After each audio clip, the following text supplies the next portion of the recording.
I'm here to recruit men to support gender equality.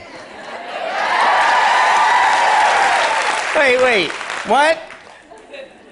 What do men have to do with gender equality? Gender equality is about women, right? I mean, the word women, the word gender is about women. Actually, I'm even here speaking as a middle-class white man. Now, I wasn't always a middle-class white man. It all happened for me about 30 years ago when I was in graduate school. And a bunch of us graduate students got together one day, and we said, you know, there's an explosion of writing and thinking in feminist theory, but there's no courses yet. So we did what graduate students typically do in a situation like that. We said, okay, let's have a study group. We'll read a text, we'll talk about it, we'll have a potluck dinner. So every week, 11 women and me got together.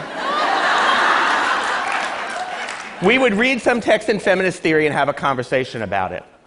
And during one of our conversations, I witnessed an interaction that changed my life forever. It was a conversation between two women. One of the women was white, and one was black. And the white woman said, this is going to sound very anachronistic now, the white woman said, all women face the same oppression as women. All women are similarly situated in patriarchy, and therefore, all women have a kind of intuitive solidarity or sisterhood. And the black woman said, I'm not so sure. Let me ask you a question. So the black woman says to the white woman, when you wake up in the morning and you look in the mirror, what do you see? And the white woman said, I see a woman. And the black woman said, you see, that's the problem for me. Because when I wake up in the morning and I look in the mirror, she said, I see a black woman.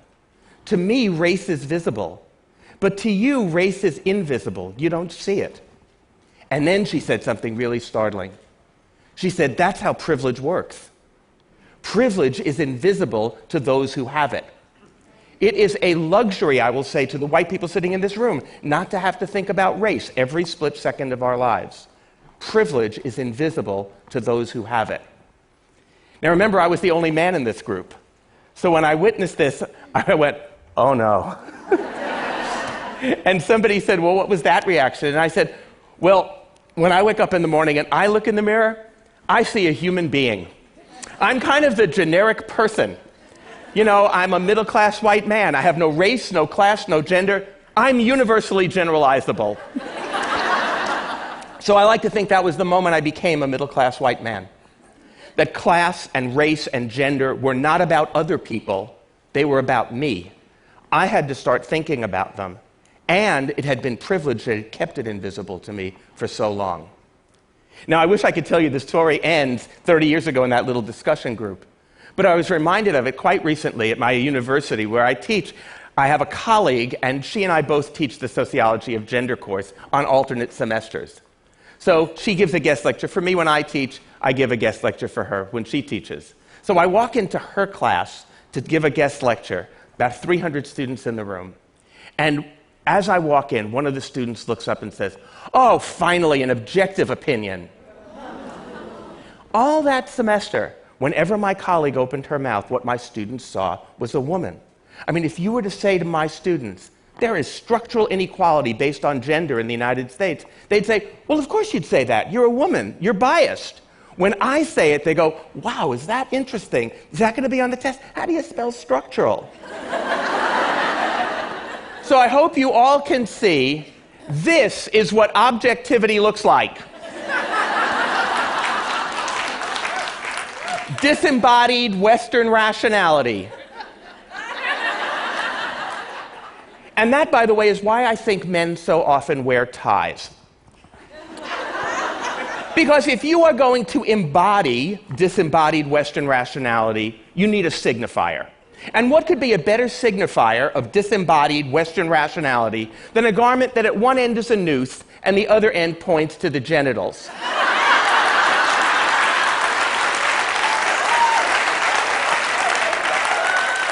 That is mind-body dualism right there. So making gender visible to men is the first step to engaging men to support gender equality. Now, when men first hear about gender equality, when they first start thinking about it, they often think, many men think, well, that's right, that's fair, that's just, that's the ethical imperative. But not all men. Some men think the lightning bolt goes off and they go, oh my God, yes, gender equality, and they will immediately begin to mansplain to you your oppression. They see supporting gender equality something akin to the cavalry, like, thanks very much for bringing this to our attention, ladies, we'll take it from here.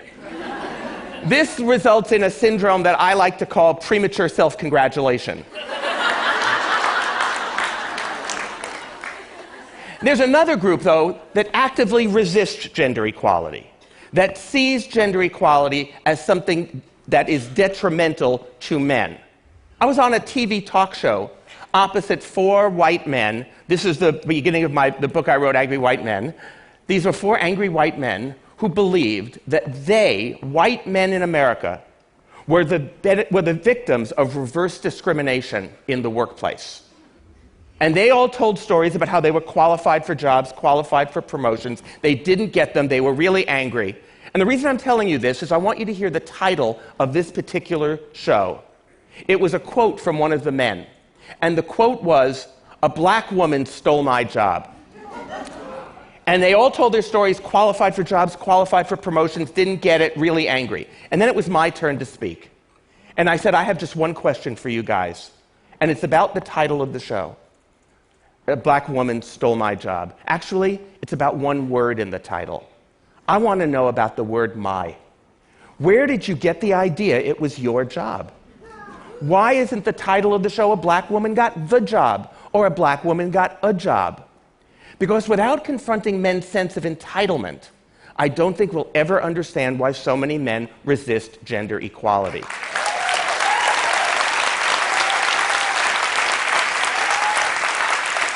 Look, we think this is a level playing field. So any policy that tilts it even a little bit, we think, oh my God, water's rushing uphill. It's reverse discrimination against us. So let me be very clear. White men in Europe and the United States are the beneficiaries of the single greatest affirmative action program in the history of the world. It is called the history of the world.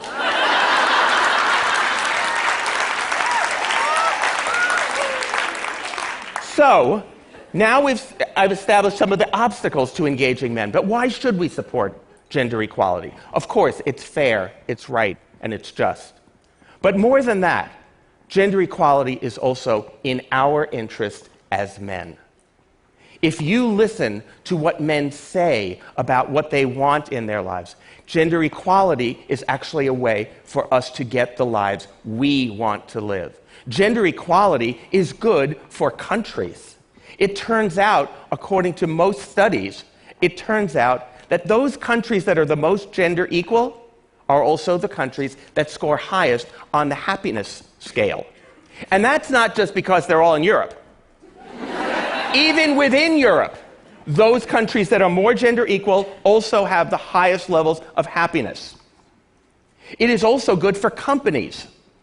Research by Catalyst and others has shown conclusively that the more gender equal companies are, the better it is for workers, the happier their labor force is. They have lower job turnover, they have lower levels of attrition, they have an easier time recruiting, they have higher rates of retention, higher job satisfaction, higher rates of productivity. So the question that I'm often asked in companies is, boy, this gender equality thing, that's really going to be expensive, huh? And I say, oh no. In fact, what you have to start calculating is how much gender inequality is already costing you. It is extremely expensive. So it is good for business. And the other thing is, it's good for men. It is good for the kind of lives we want to live. Because young men, especially, have changed enormously. And they want to have lives that are animated by terrific relationships with their children. They expect their partners, their spouses, their wives to work outside the home and be just as committed to their careers as they are. I was talking, give you an illustration of this change. Some of you may remember this. When I was a lot younger, I remember there was a riddle that was posed to us. And some of you may wince to remember this riddle. This riddle went something like this. A man and his son are driving on the freeway, and they're in a terrible accident, and the father is killed. And the son is brought to the hospital emergency room. And as they're bringing the son into the hospital emergency room attending physician sees the boy and says, "Oh, I can't treat him. That's my son." How is this possible? We were flummoxed by this. We could not figure this out. Well, I decided to do a little experiment with my 16-year-old son. He had a bunch of his friends hanging out at the house watching a game on TV recently. So I decided I would pose this riddle to them just to gauge the level of change. Well, 16-year-old boys, they immediately turned to me that it's his mom, right? No problem, just like that. Except for my son who said, well, he could have two dads.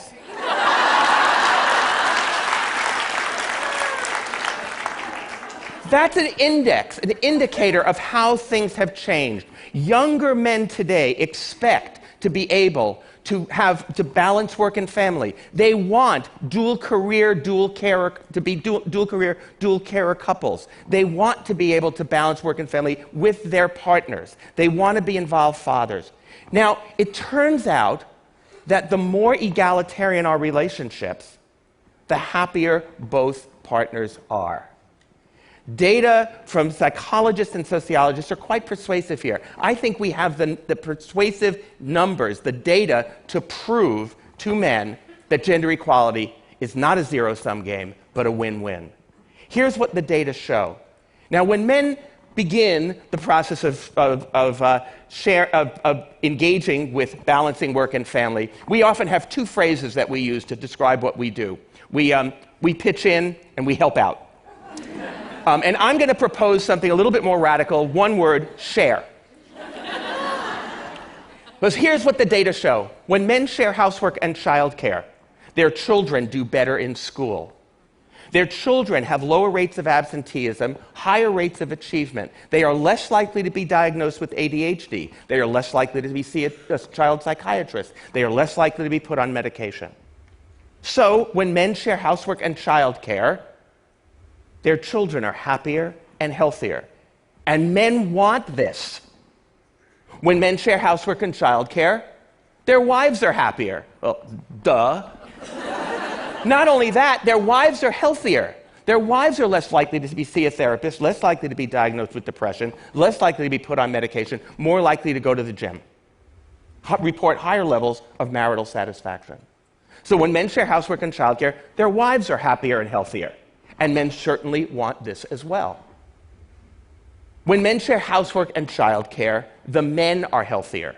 They smoke less, drink less, take recreational drugs less often. They are less likely to go to the ER, but more likely to go to a doctor for routine screenings.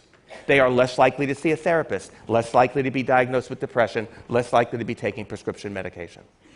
So when men share housework and childcare, the men are happier and healthier. And who wouldn't want that? And finally, when men share housework and childcare, they have more sex. Now, of these four fascinating findings, which one do you think Men's Health magazine put on its cover? Housework makes her horny. Not when she does it. Now, I will say, just to remind the men in the audience, these data were collected over a really long period of time, so I don't want listeners to say, okay, I think I'll do the dishes tonight. These data were collected over a really long period of time. But I think it shows something important.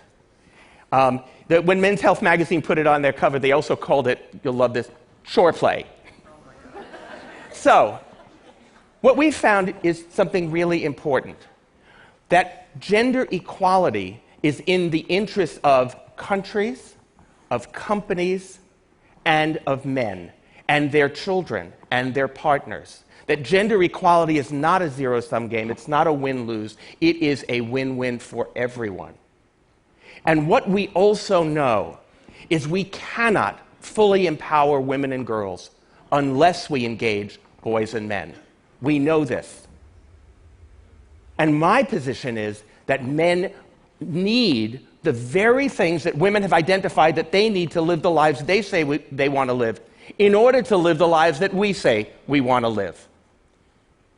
In 1915, on the eve of one of the great suffrage demonstrations down Fifth Avenue in New York City, a writer in New York wrote an article in a magazine. And the title of the article was Feminism for Men. And this was the first line of that article. Feminism will make it possible for the first time for men to be free. Thank you.